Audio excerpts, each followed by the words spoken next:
Je suis très heureux, je suis comblé. Nous avons lancé un appel qui est désormais entré dans les annales de notre histoire. Et nous avons dit à Kankan qu'on peut être 100% RPG Arc-en-Ciel et 1000% Mamadi Doumbouya, 1000% CNRD. Cet appel a fait écho. C'est ce qui a mobilisé ce groupe, que les représentants d'un grand groupe, la frange la plus importante du RPG Arc-en-Ciel. C'est ce groupe qui les représente.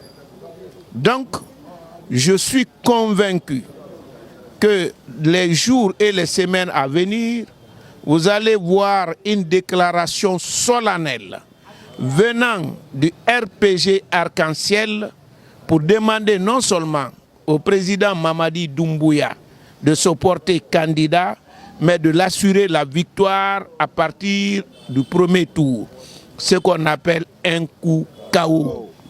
Parce que ces gens-là, ils ne vous diront pas que nous allons essayer.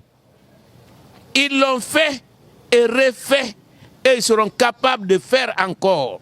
Le coup KO du général Mamadi Doumbouya est assuré à partir du moment où j'ai entendu l'engagement de ces patriotes, ces jeunes responsables qui ont pris leurs responsabilités même avant le 5.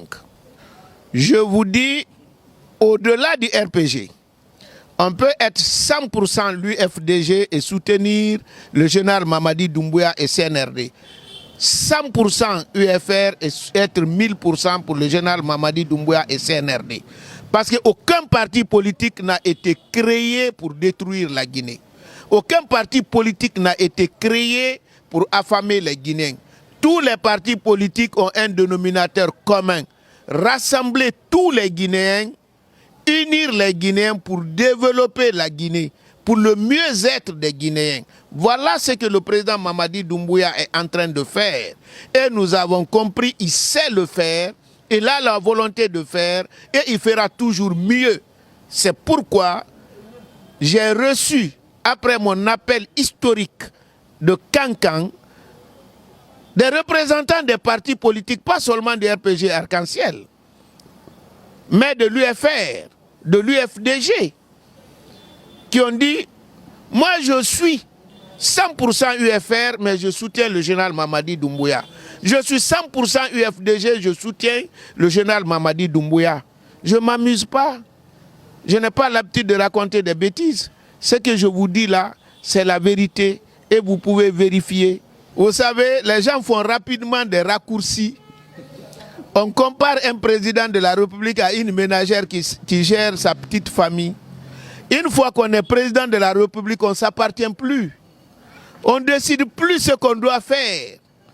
Il a pris un engagement, c'est d'être à la disposition de son peuple. Sa décision par rapport au peuple, sa décision s'efface. Ce que j'exprime, c'est la volonté de la majorité des Guinéens.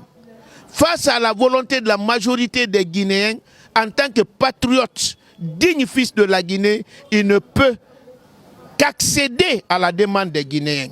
Et demain, quand il sera président, il n'a pas changé sa parole, il n'a pas changé son engagement, il n'a fait que respecter la volonté de Dieu et la volonté du peuple.